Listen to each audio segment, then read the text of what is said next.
সংখ্যালঘুদের ঐক্যশ্রী তো আছেই, তাছাড়াও মনে রাখবেন যারা জেনারেল কাস্টের তাদের কোনো স্কলারশিপ ছিল না, এখন কন্যাশ্রী সব মেয়েরা পায়।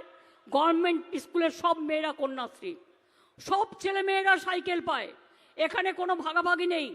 সব ছেলে মেয়েরা স্মার্টফোন পায় এবং মনে রাখবেন সবাই রেশন পায়, সবাই স্বাস্থ্যসাথী পায়, সবাই লক্ষ্মীর ভাণ্ডার পায়। তাছাড়াও মনে রাখবেন স্বামী বিবেকানন্দ স্কলারশিপ প্রোগ্রামও আছে উচ্চশিক্ষার জন্য, যারা জেনারেল কাস্টেও আছেন, কোথাও বাকি রাখা হয়নি, সব কাজ করে দেওয়া হচ্ছে। আপনাদের জেলায় যদি দেখেন, মতুয়া ঠাকুরবাড়ির উন্নয়ন কে করেছে? আমরা করেছি। কলেজ কে করেছে? আমরা করেছি। বিশ্ববিদ্যালয় কে করে দিয়েছে? আমরা করেছি। মতুয়া বাড়ির সৌন্দর্য আমরা করে দিয়েছি। কেউ তো করেনি। তাদের বড় বড় কথা ইলেকশনের সময় একটু মতুয়া ঠাকুরের বাড়িতে গিয়ে ঘুরে এসে বলবে ভোটটা আমাদের দাও। সারা বছর কি করেন? আর নাগরিকত্ব, আপনারা সবাই নাগরিক দেশের, মনে রাখবেন নাগরিক যদি না হন আপনি রেশন পাচ্ছেন কি করে? নাগরিক যদি না হয় আপনারা স্বাস্থ্যসাথী পাচ্ছেন কি করে? নাগরিক যদি না হন আপনার প্যান কার্ড হচ্ছে কি করে? আপনার আধার কার্ড হচ্ছে কি করে? আপনাদের রেশন কার্ড হচ্ছে কি করে? এগুলো একটা ছলনা।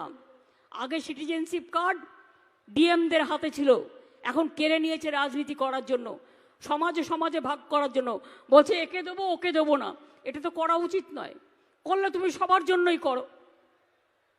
71 সাল পর্যন্ত যারা বাংলাদেশ ওপার থেকে এসছেন, তারা যত কলোনিতে আছেন এবং পরেও যারা এসছেন, মনে রাখবেন আমরা প্রত্যেকটা উদ্বাস্তু কলোনিতে আমরা পাট্টা দিচ্ছি এবং তাদের নাম হচ্ছে চিরস্থায়ী ঠিকানা।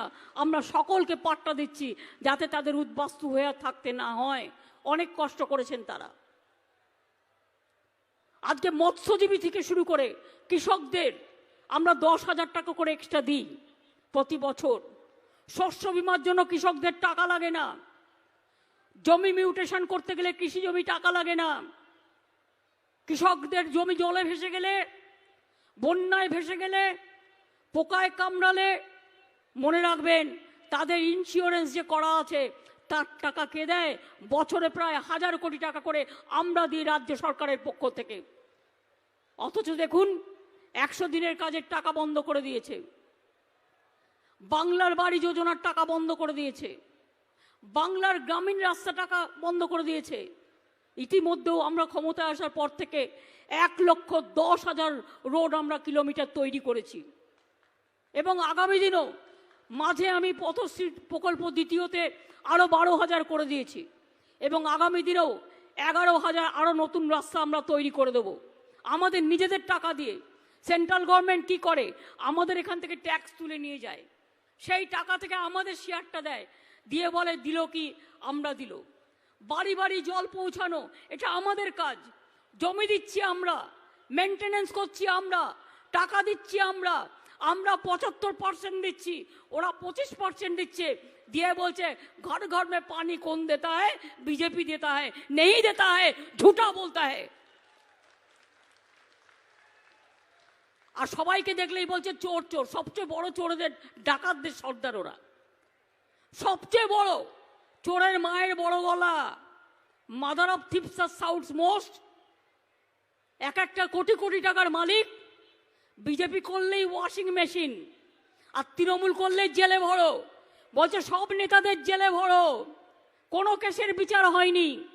যে টাকা লুট করেছে ফেরত পায়নি, সোনাদানা নিয়ে গেছে ফেরত পায়নি কেউ, জেলে ভরে রেখে দিচ্ছে। তার কারণ যাতে ইলেকশনটা করতে না পারে, যাতে পার্টির কাজ করতে না পারে। বিজেপির কটা চোর গ্রেপ্তার হয়েছে, কটা খুনি গ্রেপ্তার হয়েছে, কটা ডাক্তার গ্রেপ্তার হয়েছে সারা ভারতবর্ষে আমি জানতে চাই। শুধু এজেন্সির গণতন্ত্র চলছে, এজেন্সিকে দিয়ে। আবার নেতারা বলছেন গ্রেপ্তার বাড়াও, তা নাহলে জেতা যাবে না। আরে তুই আজ আছিস কাল থাকবি না, তখন দেখবি তোর লেজা আছে মাথা নেই, মাথা আছে লেজা নেই। আজকে এত দর্ব, এত অহংকার কিসের জন্য? ইন্ডিয়া জোট সারা ভারতবর্ষ থাকবে, আর বাংলায় তৃণমূল কংগ্রেস লড়াই করবে। মনে রাখবেন, বাংলায় তৃণমূল কংগ্রেসই বিজেপিকে শিক্ষা দিতে পারে, সারা ভারতবর্ষকে পথ দেখাতে পারে, অন্য কোনো পার্টি নয়। ভাঙড় রাজারহাট দিয়ে গঙ্গায়, হাবড়ায় বালুকে অ্যারেস্ট করে অনেক কাজ করেছে। ও অ্যারেস্ট করেছে কিসের জন্য? যাতে পার্টির কাজ করতে না পারে, যাতে ইলেকশন করতে না পারে। আর সেই সুযোগে সিপিএম, কংগ্রেস, বিজেপি একসাথে বেরিয়ে পড়েছে রাস্তায়, রোজ মিছিল করছে আর সবাইকে চোর চোর বলছে। ওরে, আমরা যদি গরিব লোকেরা যদি কেউ একটার জায়গায় দুটো বিড়ি খায়, তখন তাকে চোর বলতে পারিস।